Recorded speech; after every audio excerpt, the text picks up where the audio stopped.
जिल्हा परिषद आणि पंचायत समिती निवडणुकीच्या प्रचाराचा अंतिम टप्पा सुरू झाला असून राजकीय हालचालींना वेग आलाय। गणेश पाटील यांच्या बालेकिल्ला समजल्या जाणाऱ्या भोसे गटात आमदार अभिजित पाटील यांच्या पुढाकारानं जिल्हा परिषद गटाचे उमेदवार षण्मुखी भारत कोरके तसेच पंचायत समिती गणाचे उमेदवार महादेव मारुती जाधव यांच्या जाहीर सभेचं आयोजन करण्यात आले होते।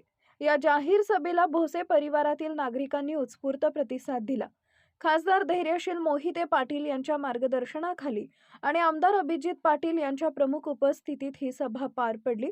यावेळी भारत कोरके हे भावुक झाले असून त्यांनी उपस्थित नागरिकांना जिल्हा परिषद उमेदवार षण्मुखी कोरके यांना मोठ्या मताधिक्याने विजयी करण्याचं आवाहन केलं। मला संधी द्यावी आणि घड्याळ या चिन्हावरती बटन दाबून प्रचंड मताने बहुमताने विजयी करावं अशी मी सगळ्यांना विनंती करतो आणि त्या रूपाने मी जनतेची सेवा करण्यास कटिबद्ध राहीन ही जागी वचन सर्व मतदारांना आणि आई जानबाई देवीच्या आणि यशवंत मुरलीधराच्या चरणी प्रार्थना करतो।